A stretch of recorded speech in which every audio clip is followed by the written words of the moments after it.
Hey everybody, welcome to SaltyOldGamer, where we're on an airsoft journey and we're sharing everything we learn along the way. Today, we're revisiting the ASG McMillan M40A3 Sportline. We've upgraded every internal part to this gun except for the bolt.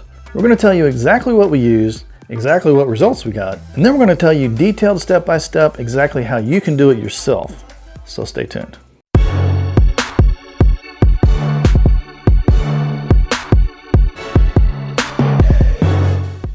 Hey everybody, welcome. This is the ASG McMillan M40A3 Sportline. It's a budget airsoft sniper rifle that has got a lot of great reviews out there. Now, that was not our experience at all. So if you haven't seen it already, we encourage you to go back and look at our initial review of the Sportline. Quite honestly, we got a lemon off the manufacturing line. Now, when I bought this gun for my son, I knew that we were going to eventually upgrade it. I just didn't think I was going to be doing it immediately just to make it playable. But we've gone through and we've replaced just about everything in this gun, and with some phenomenal results. We put in an Action Army VSR10 inner barrel, 6.03 millimeter diameter, and 430 millimeter length. We also put in the VSR10 Hop Up Chamber, as well as a 75-degree maple leaf Autobot bucking. And last but not least, we replaced the spring guide, and the piston with the BBTac power upgrade. Now, as we mentioned, straight out of the box, this gun was performing horribly for us. It would not shoot consistently. It chronoed at the field at about 360 feet per second. And no matter how we hopped it, it would shoot left, right, up, and down with no consistency whatsoever. We took it out for gameplay and it quite literally was unusable. But I'm happy to say that after all those upgrades, this gun is very respectably chronoing in at 445 feet per second, and it's shooting oh so much nicer. Now be warned, these parts aren't necessarily expensive, but once you put all those parts in this gun, you could have bought this gun again twice. But in my opinion, it's definitely worth it. Now before we jump into the detailed how-to, there are a few notable things that I want to mention. One thing is, replacing the spring with a stronger spring does make the bolt pull much harder. Now, I wouldn't go so far as to say it's difficult, but after a long day of gameplay, you definitely want to have been wearing gloves, or you want to tape up that pull finger. Secondly is the length of the barrel. Now if you go the 430 millimeter length, be aware that that's not going to reach to the end of the barrel, and you're going to have to take that orange tip off. It comes off super easy. You just turn it with a pair of pliers counterclockwise and it comes right off. But if you don't, you're going to run into what I ran into and think you broke your gun, because the FPS is going to be way off and the BBs are going to be flying in erratic directions.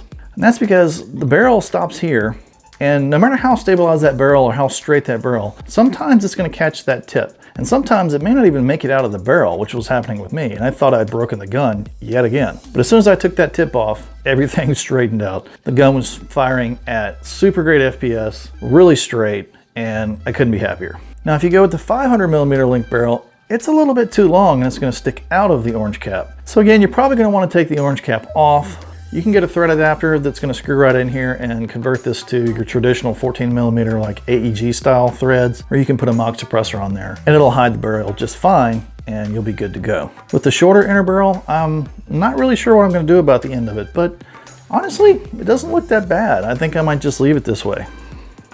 You know, after the journey we've had with this gun, I'm just super happy with the upgrades and how well it's performing now.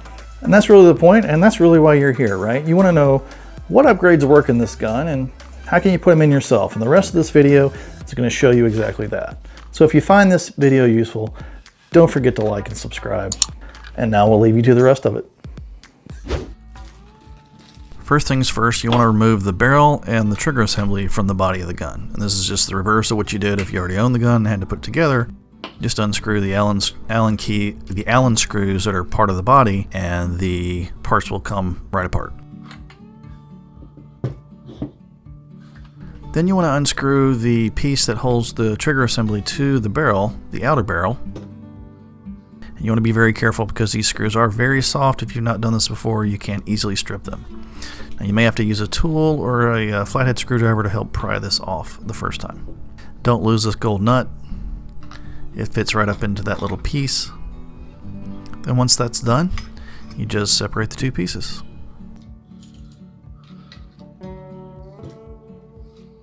Once you've got your trigger assembly out, you can just use a pair of pliers on the piston valve and just unscrew it counterclockwise to where you can take out your existing piston, your existing spring, and your existing spring guide.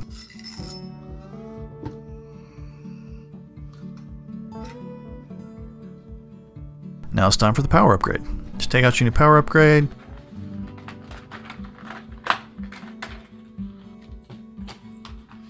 It's really easy. You're just going to drop these down in there, drop the spring guide down in there, and then you want to thread the spring down on top of your new spring guide. Make sure it is actually going down over the spring guide. You may want to use a little bit of lubricant on your new piston.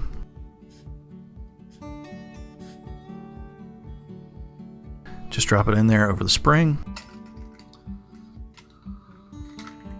It's going to take a little bit of effort to push this all the way down into the piston chamber, and you're just going to have to hold it down there with some brute force and screw it in. And that's all there is to it. Now your power upgrade is installed.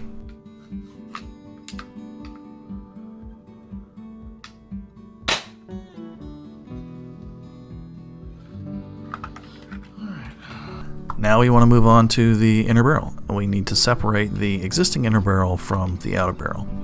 And you do that by unscrewing the piece that holds the hop-up chamber in place.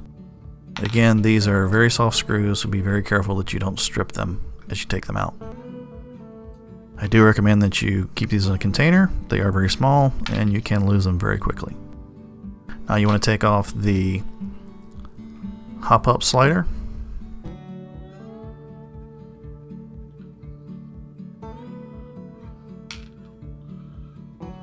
Once you have that piece off, you can just slide the inner barrel right out. It may take a little bit of coercion.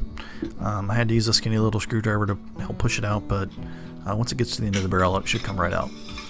I do recommend that you keep your barrel spacer. You probably are going to want to use that with your new barrel.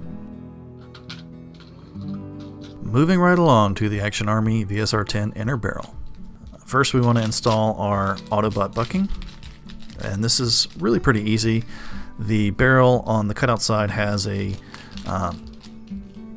cutout guide, and the bucking on the inside has a ridge that the two line up together, and it's really hard to put it on incorrectly. You'll definitely know it. You can just make sure that the protrusion within the bucking is lined up with the cutout of the barrel, and that's pretty much it. Now we can move on to our VSR10 Hop Up Chamber.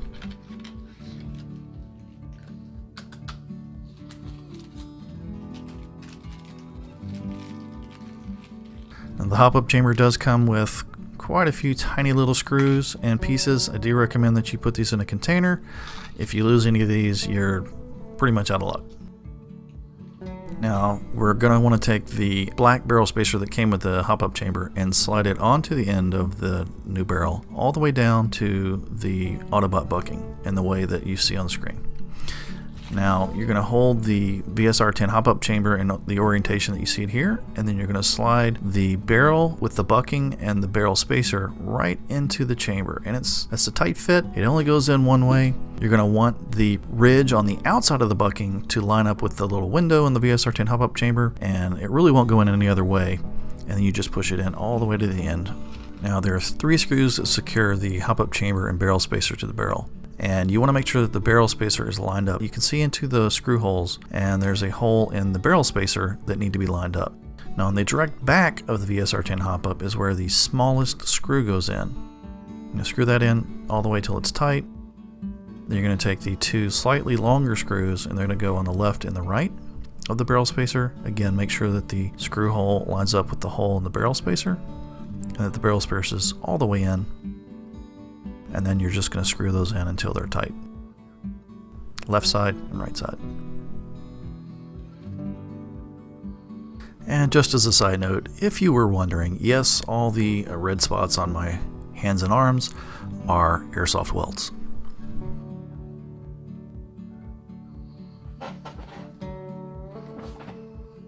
Now once that's done, it's time to put the hop-up nub and spring in place. You're going to hold the hop-up chamber in the orientation you see here with the hop-up arm open. You're going to lay the nub into the little recess for it, as you see here. Being very careful that it's aligned and balanced, and then you take the little spring,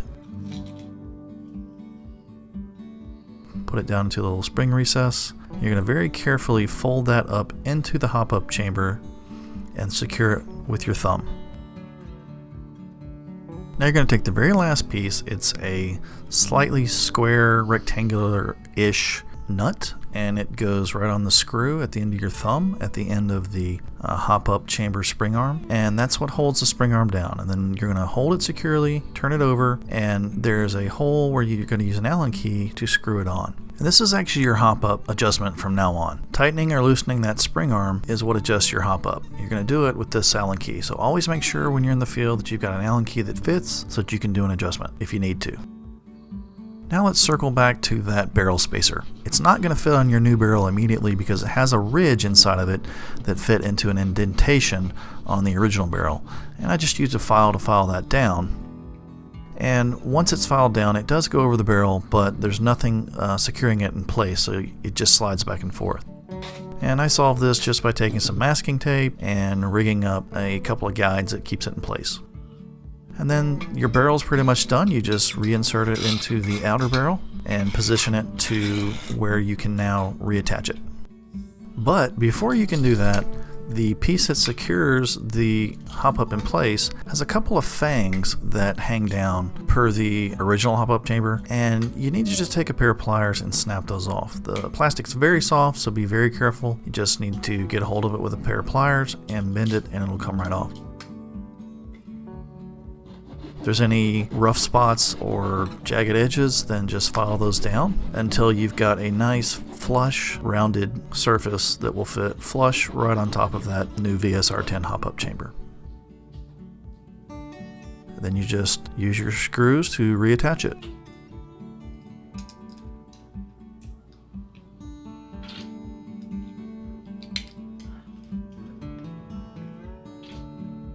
Take note again that the screws are very soft, so be very careful as you're screwing these in so that you don't strip the screw heads.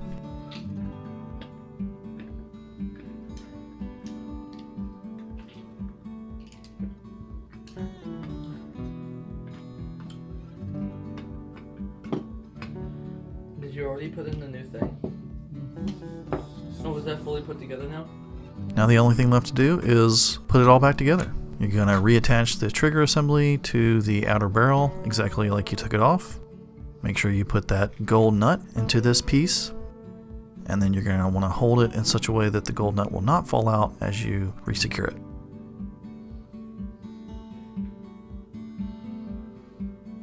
Apply some pressure until it pops down into that hole.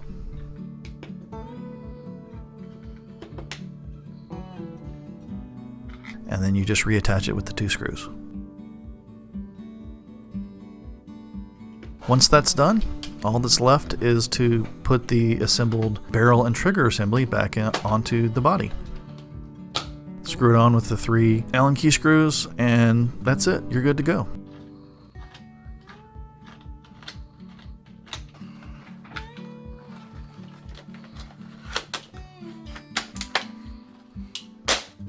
Now lastly, you may want to spray a little bit of lubricant onto the bolt because you do have a much harder spring in there now, and it is a lot harder to pull, and lubricant does seem to help quite a bit.